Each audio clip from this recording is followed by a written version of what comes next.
رجال لا تلهيهم تجارة ولا بيع عن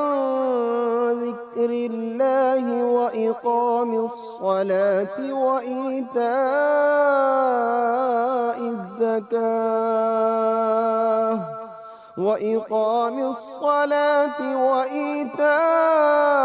الزكاة يخافون يوما تتقلب فيه القلوب والأبصار. الحمد للہ وکفیٰ وسلام علی عبادہ الذین اصطفیٰ خصوصاً علی سید الانبیاء محمد المصطفیٰ وعلی آلہ وصحبہ اجمعین برحمتک یا ارحم الراحمین۔ محترم ناظرین اور سامعین، میں آپ کو پیغام ٹی وی کے اس خاص پروگرام میں جن میں اجل صحابہ کا تذکرہ ہم قسطوار کر رہے ہیں آپ کو خوش آمدید کہتا ہوں۔ یہ وہی صحابہ ہیں جن کے حوالے سے اللہ تبارک و تعالیٰ نے ان کی زندگی کے بعض واقعات کی وجہ سے آیتیں اتاری کچھ قرآن کی، اور یہ بہت بڑی فضیلت تھی۔ اور یہ ایسے لوگ ہیں، کچھ ان میں سے بہت ابتدا میں اسلام لانے والے تھے، کچھ دیر سے لائے، لیکن جب ایک دفعہ اسلام لے آئے تو پھر انہوں نے اپنے آپ کو اسلام کے لیے وقف کر دیا اور اللہ کے رسول صلی اللہ علیہ وسلم کے جانثار بن گئے۔ اللہ تبارک و تعالیٰ نے ان کو دنیا کی عظمتیں بھی عطا کیں، فضیلتیں بھی عطا کیں، عزتیں بھی عطا کیں، اور آخرت میں ہے ہی رضی اللہ عنہم ورضوا عنہ، اللہ تبارک و تعالیٰ ان سے راضی اور یہ اللہ سے راضی۔ تو انشاءاللہ العزیز اللہ تبارک و تعالیٰ ان کی زندگی کے ان واقعات کو ہمارے لیے رہنمائی کا سبب بنا دے، ہم بھی ان سے سیکھیں اللہ کے رسول صلی اللہ علیہ وآلہ وسلم کی تعلیمات کو کیسے اپنایا، کس محبت سے ان پہ عمل کیا، کیسے اللہ تبارک و تعالیٰ کے لیے اپنی جان قربان کر دینے کے لیے ہر وقت تیار رہے، اور کس طرح کے کارنامے انہوں نے سر انجام دیے، اور کن کن باتوں کی وجہ سے قرآن اترا ان کے زندگی میں آنے والے واقعات کے حوالے سے۔ یہ ساری باتیں آپ کے سامنے آ رہی ہیں، اور اس کا سب سے بڑا فائدہ یہی ہے کہ ہم ان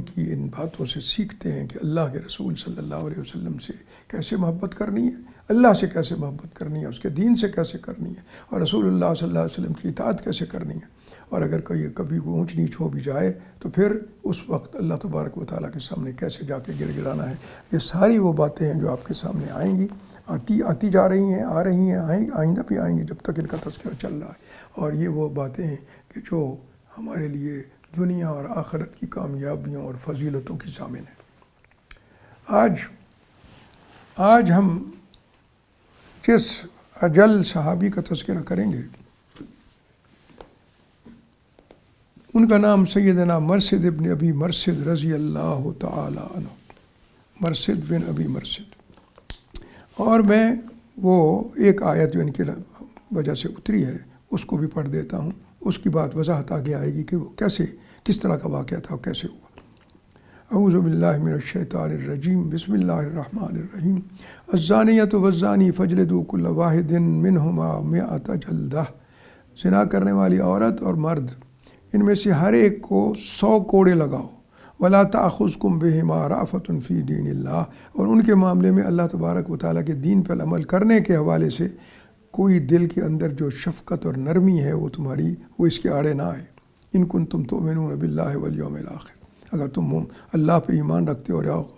اور آخرت پہ ایمان رکھتے ہو تو پھر جو کہا گیا ہے اس پہ عمل کرو، کوڑے مارو ان کو۔ وَلْيَشْهَدْ عَذَابَهُمَا طَائِفَةٌ مِّنَ الْمُؤْمِنِينَ، اور ان کو جو سزا دی جا رہی ہو تو مومن کی جماعت جو ہے وہ دیکھے تاکہ وہ عبرت پکڑے۔ اور آگے اگلی آیت ہے الزانی لا ينكح الا زانیۃ، زنا کرنے والا کسی عورت سے پاک باز عورت سے شادی نہ کرے، نکاح نہ کرے، زانیہ عورت سے ہی کرے یا مشرکہ سے کرے۔ اور زانیہ تو لا ينكحها الا زان و مشرکن،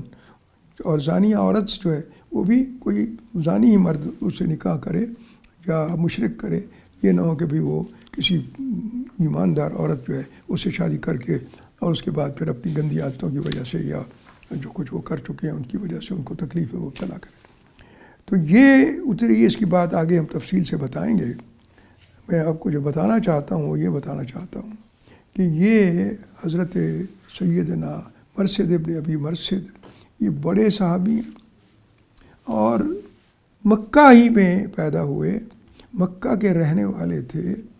اور رسول اللہ صلی اللہ علیہ وسلم کے خاندان کے ساتھ کئی معاملات میں کافی ان کا قریبی تعلق تھا۔ مثال کے طور پہ یہ مرثد جو تھے، ان کے والد مرثد ابن ابی مرثد، ابو مرثد جو تھے وہ حضرت حمزہ کے حلیف تھے، اور ان کے حلیف تھے تو اس وجہ سے جب وہ فوت ہوئے تو ان کے بیٹا جو ہے وہ بھی ان کا حلیف بن گیا، اور وہ حضرت حمزہ کے ساتھ جاتے تھے، تجارتی وفد میں بھی جاتے تھے، باہر ان کی حفاظت کرتے تھے، ان کے لیے جان قربان کر دینے کو تیار رہتے تھے۔ تو یہ جو ایک خوبصورت تعلق تھا، یہ پہلے سے اسلام کے قبول کرنے سے بلکہ اسلام کے آنے سے پہلے کا یہ اسی طرح سے چل رہا تھا، اور رسول اللہ صلی اللہ علیہ وسلم کے خاندان سے جو یہ تعلق تھا ان کا، اس کی وجہ سے یہی ہوا کہ ان کے والد نے جب رسول اللہ صلی اللہ علیہ وسلم نے بعثت ہوئی آپ کی اور آپ نے دعوت شروع کی تو ان کے والد مسلمان ہو گئے، اور اس کے بعد یہ بیٹا تھا، یہ بھی اسلام قبول کر لیا اس نے بھی۔ اور جب لوگوں کو تکلیف یہاں پہنچانے والے بہت حد سے بڑھ گئے، اور اس کے بعد یہ ہوا کہ بھی ان کو کسی طریقے سے بچایا جائے، تو پھر انہوں نے تکلیفیں اور ساری باتیں سہیں اور سہ رہے تھے، تو اللہ کے رسول صلی اللہ علیہ وسلم نے کہا کہ چلو تم لوگ جو ہے نا مدینہ کی طرف ہجرت کر جاؤ۔ تو جب یہ مدینہ کی طرف ہجرت کرنے کا اعلان ہوا، پتہ چلا کہ آپ جو ہیں وہ جا رہے ہیں مدینہ، تو پھر یہ بھی تیار ہو گئے اور پھر رات کے اندھیرے میں چل پڑے، اور قریش جو تھے وہ اس طرح سے خواب خرگوش میں مست تھے کہ دونوں یہ جا رہے تھے اور کسی کو پتہ نہ چلا، حالانکہ وہ سارے بڑے چوکنے تھے، انہوں نے پہرے بٹھائے ہوئے تھے کہ کوئی جائے اگر تو ہمیں پتہ چل جائے، لیکن ان کو نہ پتہ چلا، بلکہ ان کے والد کہتے ہیں ابو مرثد کہ جب میں جا رہا تھا تو میرا پیچھا کیا انہوں نے، ان کے جو چوکیدار وہ تھے وہ پہرے دار، تو میرا پیچھا کیا، میرے ساتھ ساتھ آئے، میں درمیان رستے میں ایک غار آئی، اس کے اندر چھپ گیا، تو وہ واپس آئے، اس غار تک پہنچے اور اس غار کے اوپر پیشاب کیا جس کے چھینٹے بھی مجھ پہ پڑے، لیکن اللہ کے تبارک و تعالیٰ نے ان کا اندھا کر دیا، یہ وہاں سے واپس لوٹ گئے، انہوں نے کہا نہیں ہے، حالانکہ میں اسی میں تھا غار میں۔ تو اللہ تبارک و تعالیٰ نے یہ بھی ان کے ساتھ بہت خاص معاملہ فرمایا، ان کی وہ کی حفاظت فرمائی، اور نتیجہ یہ نکلا کہ یہ آرام سے ہجرت کر کے مدینہ پہنچ گئے۔ اور جب مدینہ پہنچے تو رسول اللہ صلی اللہ علیہ وسلم نے مدینہ کے دو بڑے اجل صحابہ جو تھے نا، تو ان کے والد کو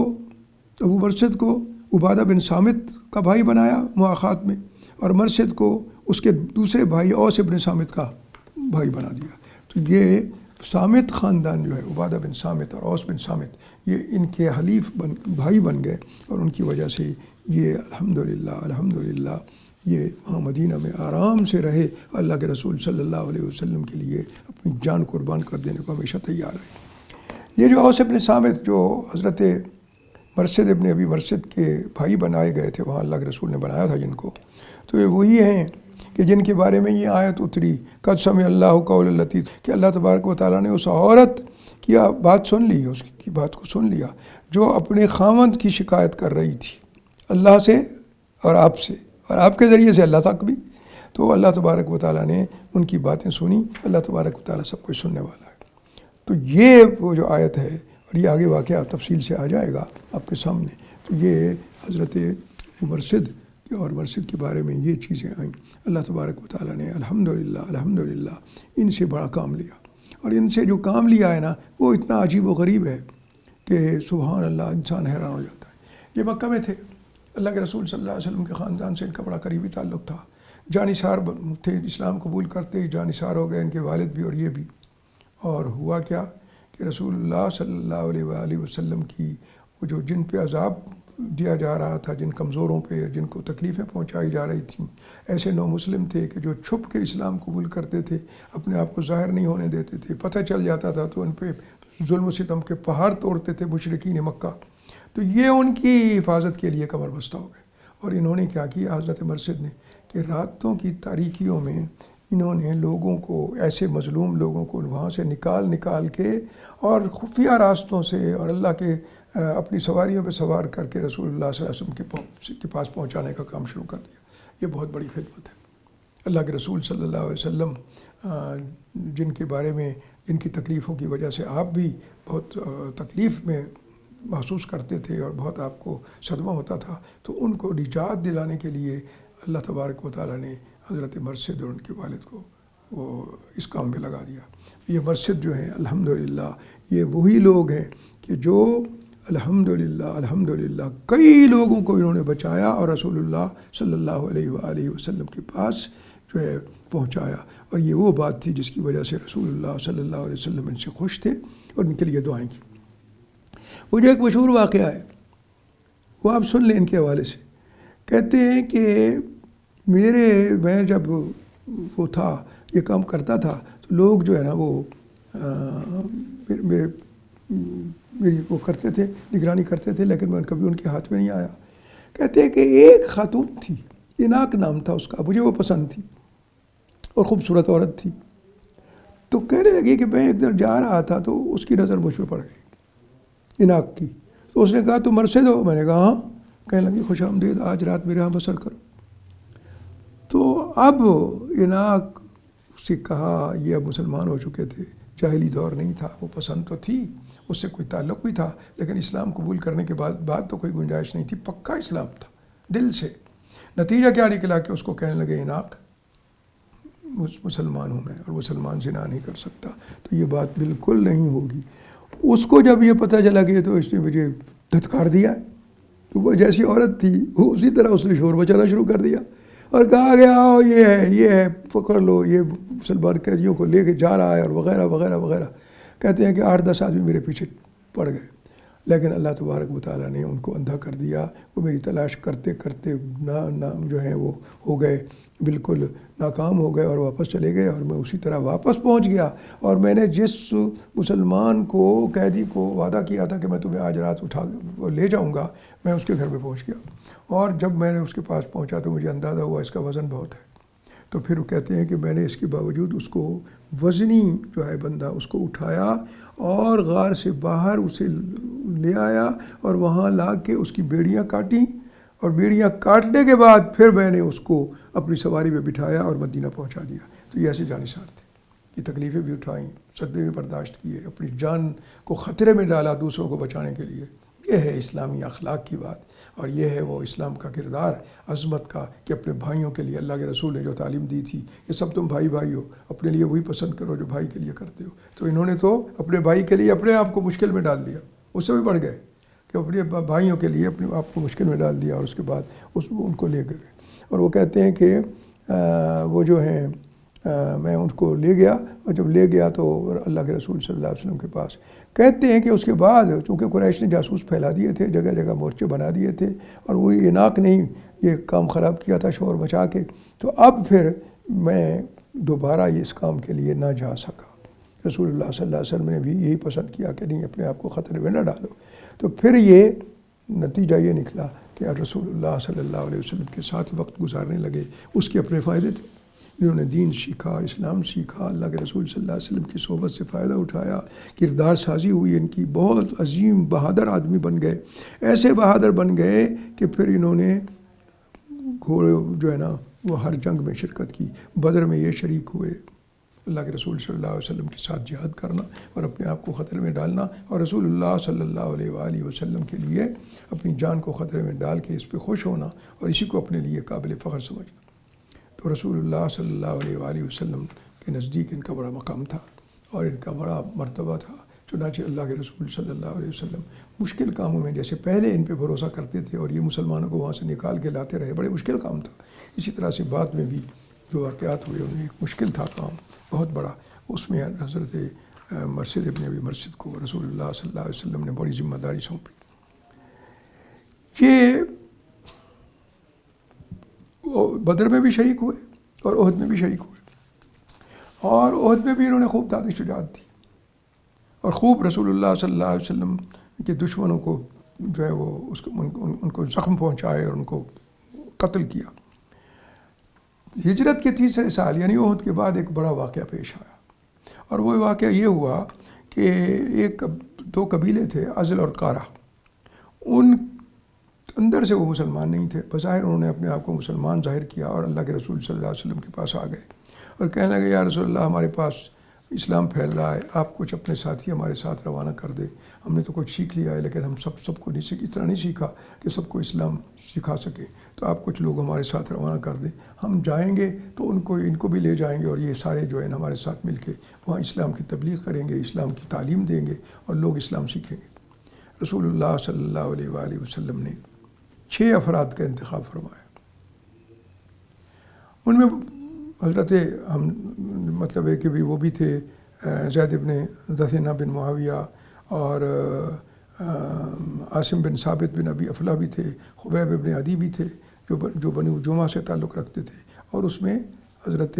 مرثد بن ابی مرثد بھی تھے۔ اور رسول اللہ صلی اللہ علیہ وسلم نے انہی کو، مرثد ابن ابی مرثد کو، اس ساری جماعت کا امیر بنا دیا کہ تم آپ لوگ جاؤ، مرثد کی قیادت میں جاؤ اور ازل اور قارہ کے ہاں پہنچو، اور وہاں پہنچ کے تم وہاں اسلام سکھاؤ لوگوں کو۔ اور جب یہ راستے میں تھے تو وہ تو منافق تھے، وہ تو سازش کر کے آئے ہوئے تھے، تو انہوں نے جناب جب اپنے قبیلے کے قریب پہنچے تو زور زور سے پکارنا شروع کر دیا، لوگوں آ جاؤ، مدد کے لیے پکارا۔ جب وہ لوگوں نے سنی فریاد تو وہ تلواریں لے کے نکل آئے اور ان کو گھیر لیا۔ تو حضرت مرثد ابن ابی مرثد رضی اللہ تعالیٰ عنہ نے بھی اپنی تلوار نکالی اور کہنے لگے کہ میں ان سے لڑوں گا۔ ساتھیوں نے کہا بھی صحیح کہ یہ سارا قبیلہ ہے، ان کے پاس ہتھیار ہیں، آپ اکیلے 2-3، ہم سارے 6 لوگ ہیں، تو آپ 2-3 ہیں جو وہ لڑنا چاہتے ہیں، تو کیسے ہوگا؟ انہوں نے کہا کوئی بات نہیں، زیادہ سے زیادہ یہ ہوگا نا کہ بھئی شہادت ہو جائے میری، مجھے اور کیا چاہیے۔ یہ تھی جان نثاری۔ اپنے آپ کو پہلے بھی خطرے میں ڈالتے رہے تھے، لیکن اب تو آج تو خطرے میں ڈالنے کی انتہا کر دی۔ پتہ تھا اس بات کا کہ آج میں بچ نہیں سکتا ان کے ہاتھوں سے، اتنے کثرت سے ہیں اور اتنے بڑے اسلحہ ان کے پاس ہے، اور اب صرف 6 ہیں، تو یہ ہم پہ حملہ کریں گے تو ہمیں ختم کر دیں گے۔ تو سبحان اللہ، یہ وہ بات ہے کہ جو ثابت کرتی ہے کہ مرثد ہر طرح کے حالات میں، خطرناک سے خطرناک حالات میں کس طرح اسلام پہ جمے رہے، اور کیوں اللہ کے رسول صلی اللہ علیہ وسلم ان پہ اعتماد کرتے تھے، اس لیے کہ انہوں نے اپنے آپ کو اس اعتماد کا اہل ثابت کیا۔ حضرت عاصم بن ثابت جو ہیں وہ ایک بلند ٹیلے پہ چل گئے، اور ٹیلے پہ جا کے اپنی تلوار لہراتے ہوئے انہوں نے یہ رجز پڑھی، ما علتی وانا جلد نابل والقوس فیہا وتر اناول، کہ میرے پاس کیا بہانہ ہے، جبکہ میں مضبوط بھی ہوں، ماہر تیر انداز بھی ہوں، اور میری کمان سے خوبصورت طریقے سے تیر پھسل پھسل کے نکل بھی رہے ہیں، تو میرے پاس کیا عذر ہے کہ میں نہ لڑوں ان سے۔ حالانکہ تھوڑے سے تھے، لیکن دیکھیے جذبہ، دیکھیے کہ اتنے سارے پورے قبیلے کے سامنے ڈٹ گئے یہ 3 بندے۔ تزل عن صفحتها المعاول والموت خیر والموت حق والحیات باطل، اور کہنے لگے کہ ان سے تیر نکلتے ہیں اور پہنچ جاتے ہیں دشمنوں تک، نشانے تک اب بھی نکل رہے ہیں، تو پھر موت جو ہے وہ تو حقیقت ہے، اور زندگی جو ہے یہ اس دنیا کی یہ تو عارضی ہے، اس کے تو وَكُلُّ مَا حَمَّلِ اللَّهُ نَازِلُ، اور اللہ نے جو فیصلہ کر لیا ہے وہ ہو کے رہنا ہے۔ اور انسان جو ہے وہ چاہے کچھ بھی کر لے، جو اللہ کا فیصلہ ہے اس کے بارے میں، اگر میری شہادت لکھی ہوئی ہے تو مل جائے گی، اور مجھے اور کیا چاہیے۔ کہنے لگے اگر میں تمہارے ساتھ لڑوں نہیں، سارے قبیلے کو سامنے کھڑا کر کے، یہ 3 بندے ہیں اور یہ ایک ان میں سے یہ رج کہہ رہا ہے کہ میں اگر نہ کروں تو پھر میری ماں ہی خود ختم ہو جائے۔ تو پھر انہوں نے جناب لڑنا شروع کر دیا، یہ مرثد ابن ابی مرثد، خالد ابن بکیر اور عاصم بن ثابت، یہ تینوں کے تینوں وہاں شہید ہو گئے۔ اور یہ آپ دیکھیے کہ پورے قبیلے کے سامنے ڈٹ جانا، پتہ تھا کہ ہم نے شہادت جو ہے وہ شہادت ملے گی ہمیں، یہ نہیں ہوگا کہ ہم بچ جائیں، تو جان کی پرواہ نہ کرنا۔ شہادت میں اٹریکشن اور دلکشی ایسی ہے، اللہ کی راہ میں جان قربان کر دینا، یہ اس سے بڑی فضیلت کیا ہوگی، اس سے بڑی کامیابی کیا ہوگی کہ جب اللہ کے سامنے جائیں، اللہ تبارک و تعالیٰ نظر رحمت فرمائے اور دیکھے ہمارے جسم سے زخم خون بہہ رہا ہو، اور وہ ہمیں دیکھے اور ہم سے راضی ہو جائے، اس سے زیادہ کامیابی کیا ہے۔ اس لیے یہ تینوں جو ہیں یہ لڑتے ہوئے انہیں شہید ہو گئے، اور ان شہیدوں میں حضرت عاصم وہی تھے جنہوں نے بدر میں مشرکوں کے خاندان کو، باپ کو اور اس کے 3 بیٹوں کو مار دیا تھا، قتل کیا تھا۔ تو ان بیٹوں کی ماں اور اس بڑا جو تھا اس کی بیوی، اس کا نام تھا سلافہ، تو اس سلافہ نے یہ نظر مانی کہ میرے خاوند کو بھی اور میرے بیٹوں کو بھی اس شخص نے قتل کیا ہے، تو اب پھر یہی ہو سکتا ہے کہ نہیں، سلافہ کے باپ کو بھی اور اس کے بھائیوں کو بھی، تو اس نے کہا کہ میرے باپ کو بھی قتل کیا اس نے اور میرے بھائیوں کو بھی قتل کیا ہے، تو اب اس کی میں نے قسم کھا لی اس نے کہ میں اس کی کھوپڑی میں شراب پیوں گی بیٹھ کے۔ اب یہ جنہوں نے ان کو شہید کیا تھا ان کو پتہ تھا کہ حضرت عاصم ہے، اور ان کو یہ بھی پتہ تھا کہ وہ جو سلافہ ہے وہ تو مر رہی ہے جوش انتقام میں، اور اگر ہم اس کا سر کاٹ کے لے جائیں اور اس کو پھر بیچ دیں تو ہماری منہ مانگی قیمت دیے گی۔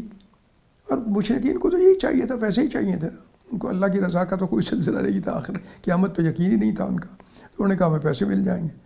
تو پھر انہوں نے کوشش کی کہ ہم یہ کریں، لیکن اللہ نے کیسے اپنے اس بندے کی مدد فرمائی۔ سیدنا عاصم بن ثابت جو ہیں، انہوں نے زندگی سے میں یہ عہد کیا ہوا تھا ویسے ہی کہ نہ میں کسی مشرک کو چھوؤں گا نہ کوئی مشرک مجھے چھوئے گا، کیونکہ وہ پلید ہے۔ تو اب یہ کیسے اللہ تبارک و تعالیٰ ان کا سر جانے دیتا ایک مشرکہ کے ہاتھ میں جس میں وہ شراب پیتی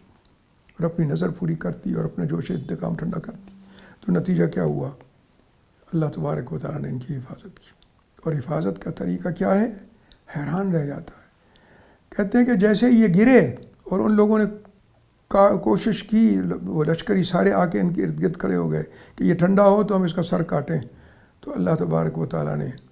ایک پورا لشکر شہد کی مکھیوں کا بھیج دیا۔ دیکھا ہے اللہ تبارک و تعالیٰ اپنے ساتھ سچے وعدے کرنے والے، اپنے دین پر بر مٹنے کے لیے تیار رہنے والے، ان کی خواہشوں کو، ان کی نظروں کو کیسے اور ان کی عزت کو کس طرح اس کی حفاظت کرتا ہے۔ اللہ تبارک و تعالیٰ نے شہد کی مکھیوں کا لشکر بھیج دیا، اور وہ مشرک جو بھی ان میں سے قریب آنے کی کوشش کرتا یہ ساری حملہ آور ہو جاتی بہت ساری، اور اس کو وہ کر دیتی، ڈنک مارتی، اور ڈنک مارتی تو اتنا شدید ان کو درد ہوتا کہ وہ برداشت نہ کر سکتے۔ تو مشرک کہنے لگے کہ ایسے کرتے ہیں یار، یہ ہم اس کو برداشت نہیں کر سکتے، بہت تکلیف ہوتی ہے اس کے ڈنک سے، تو اس کو رات کو رہنے دو یہیں پر، صبح آئیں گے، یہ صبح جب دن نکلے گا تو یہ مکھیاں اپنے چھتوں میں چلی جائیں گی، اپنے چھتیں جو ہیں اسی میں چلی جاتی ہیں، یا رات کو نکلتی ہیں اس طرح، تو پھر انشاءاللہ ہم ان کا سر کاٹ کے لے جائیں گے۔ اللہ نے پھر رات ہی میں انتظام کر لیا، اور انتظام کیا کیا کہ زبردست سیلاب بھیج دیا۔ ایسا سیلاب آیا کہ جس نے حضرت عاصم کی لاش جو تھی اس کو بہا کے لے گیا،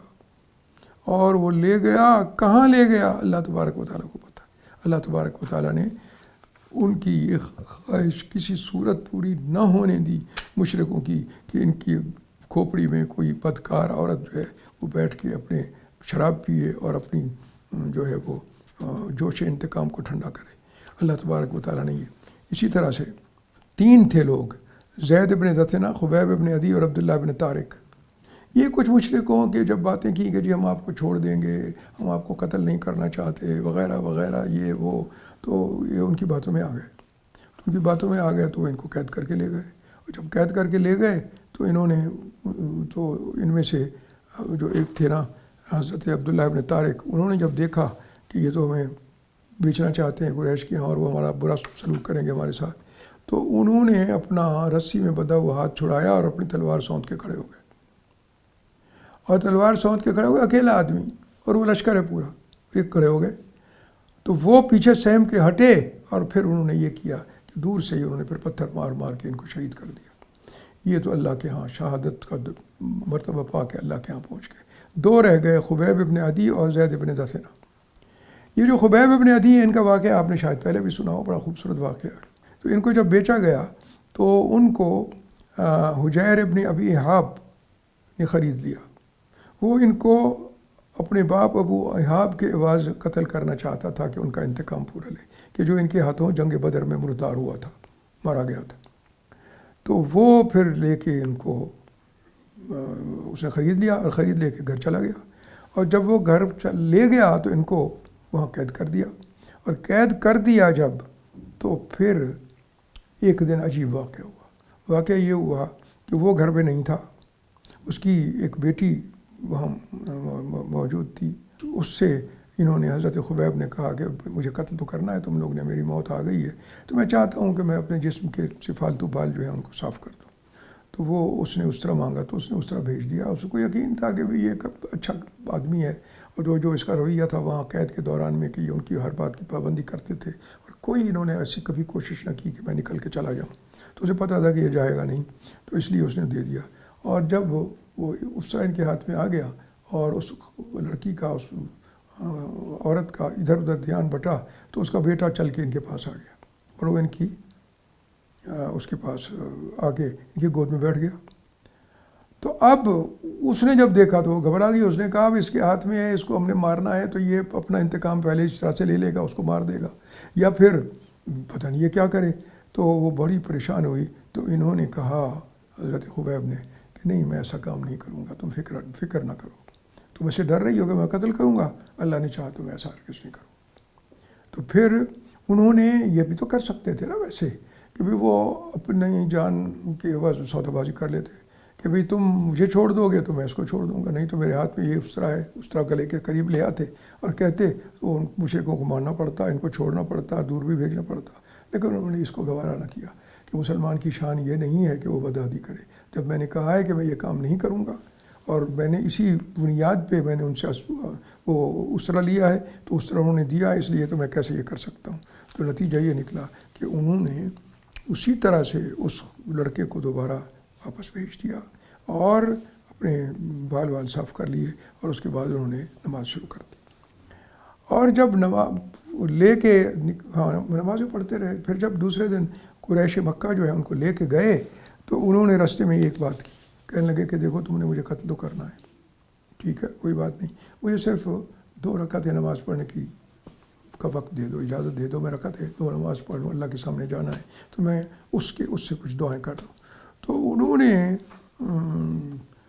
جو ہے نا وہ مان گئے، انہوں نے کہا یہ ہمارے ہاتھ سے کہاں بھاگ کے جا سکتا ہے، وہ سارا قبیلہ تھا ارد گرد، ان کے وہ تھے مسلح لوگ کھڑے ہوئے تھے، ان کے ہاتھ میں کچھ نہیں تھا۔ تو انہوں نے کل کو جب ان کے پاس موقع تھا سودا بازی کرنے کا تو انہوں نے نہیں کی تھی، تو یہ بھی اس لیے ان کو تسلی تھی، تو انہوں نے کہا کہ ٹھیک ہے۔ تو انہوں نے پھر آرام سے نماز پڑھی، جب 2 رکعتیں پڑھ لیں تو انہوں نے کہا، ایک دعا کی، اللہم احصہم عددا واقتلہم بددا ولا تبق منہم احدا، اے اللہ یہ جو سارے کھڑے ہیں نا میرا قتل کرنے کے لیے اور تماشا دیکھنے کے لیے آئے ہیں، اللہ ان کو ایک ایک کر کے قتل کر دے، واقتلہم بددا، اور ان کو اس طرح سے قتل کر کہ ایک ایک شمار کر کے ان کی گنتی کر کے ان کو قتل کر، کوئی بچے نہیں، ولا تبق منہم احدا، اور ان میں سے کسی کو باقی نہ چھوڑ۔ تو یہ دعا انہوں نے مانگی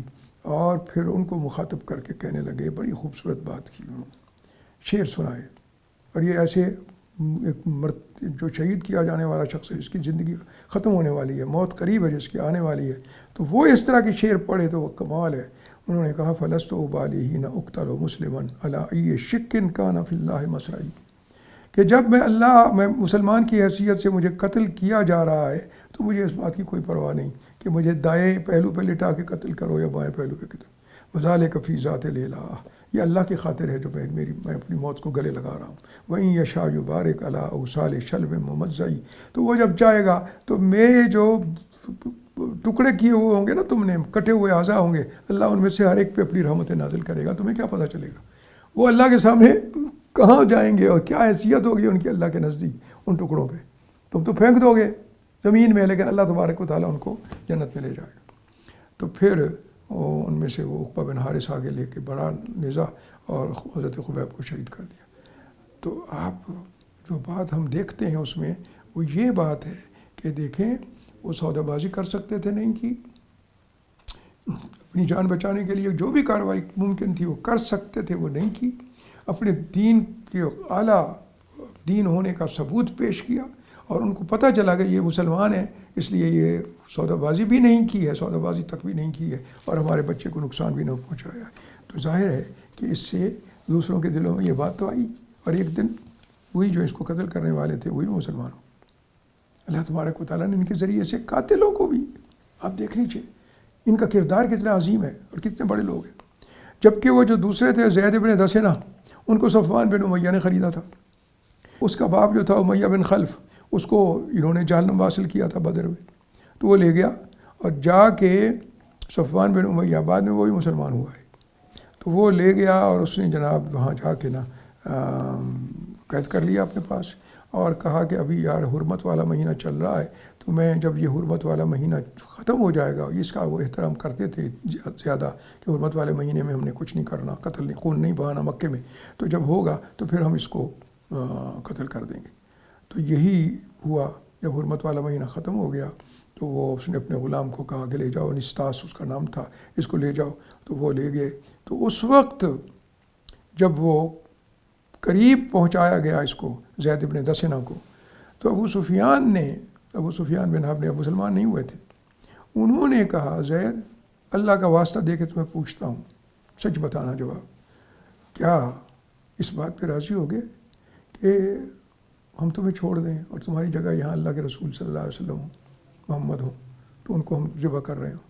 تو اس نے وہ خوبصورت جواب دیا، اس نے کہا کہ تو یہ کہہ رہا ہے، ارے مجھے تو یہ بھی گوارا نہیں کہ میری جان بچ جائے اور اس کے بدلے میں میرے رسول صلی اللہ علیہ وسلم کے پاؤں میں کوئی کانٹا ہی چبھ جائے۔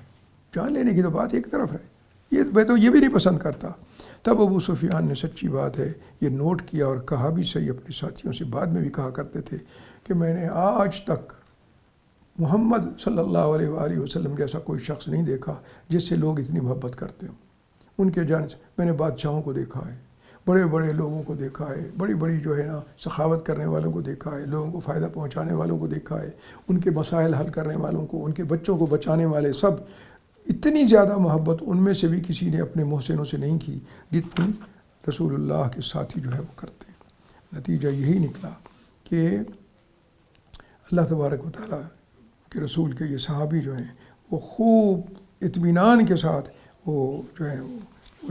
دفن ہو گئے، شہید ہوئے، اور اللہ تبارک و تعالیٰ کے سامنے سرخرو ہو گئے، جنہوں نے یہ بات کہی تھی کہ میری جگہ اللہ کے رسول کو نعوذ باللہ یہاں ہوں، میری جگہ قتل ہو، اس کو چھوڑو، میں تو اتنا بھی گوارا نہیں کروں گا کہ میری جان کے بدلے میں ان کے پاؤں میں کانٹا ہی چھپ جائے۔ تو یہ اس سے پتہ چلتا ہے کہ کیسے کیسے لوگ تھے یہ، اللہ تبارک و تعالیٰ نے کس طرح سے۔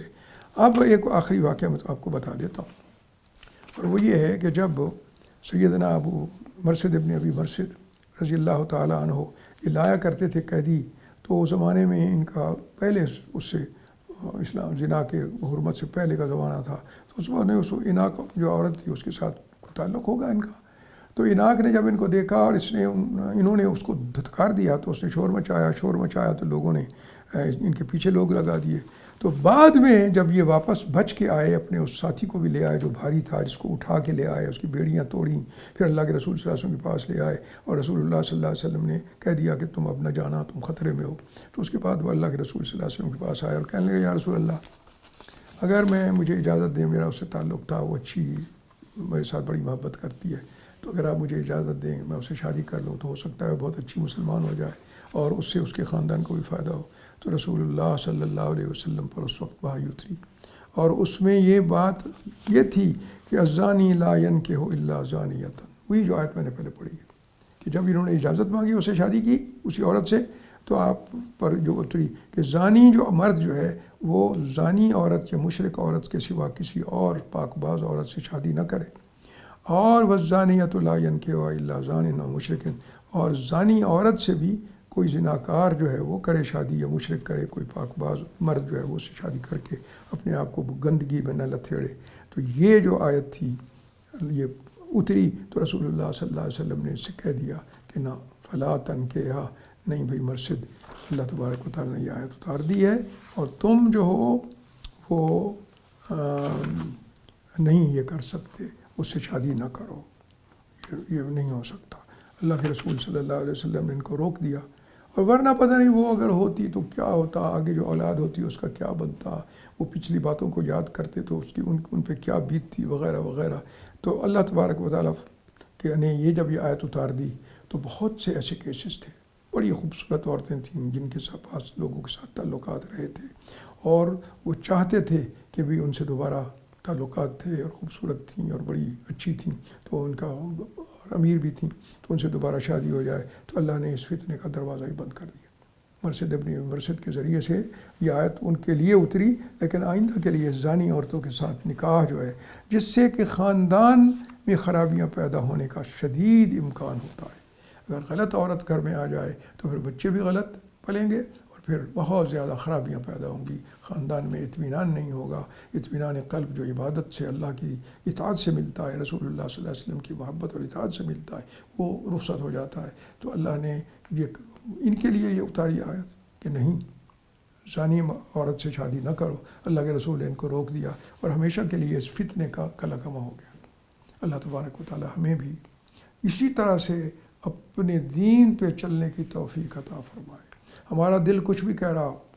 ہماری خواہشیں کچھ بھی کہہ رہی ہوں، لیکن ہم ان لوگوں کی طرح اور مرشد کی طرح جو باقی لوگ تھے جنہوں نے اس آیت کے بعد پھر ان عورتوں سے کی طرف دیکھا بھی نہیں، ہمیں بھی اسی طرح ثابت قدمی عطا کرے۔ ہم گناہ کے راستے پہ کبھی نہ چلیں، اللہ نے جس سے منع کر دیا اس کے قریب بھی نہ جائیں۔ اللہ تبارک و تعالیٰ یہی خوبصورت کردار ہمیں عطا کر دے، اور یہ خوبصورت کردار ہوا تو اللہ کے سامنے سرخرو ہوں گے۔ اللہ تبارک و تعالیٰ دیکھے گا اپنے بندوں کی طرف کہ جب میرا حکم آ گیا تھا تو ان کا دل کچھ بھی کہتا رہا، لیکن انہوں نے میرے حکم کی تابع داری کی اور اپنے دل کی خواہشوں کو ایک طرف ہٹا دیا۔ اللہ تبارک و تعالیٰ ہمیں ان کے نقش قدم پہ چلنے کی توفیق عطا فرمائے اور اپنے دین کا سچا جانثار بنائے، اور اپنے رسول، اپنے دین اور نیک لوگوں کی محبت سے ہمارے سینوں کو منور کر دے۔ وآخر دعوانا الحمد للہ رب العالمین۔ رجال لا تلهيهم تجارة ولا بيع عن ذكر الله وإقام الصلاة وإيتاء الزكاة يخافون يوما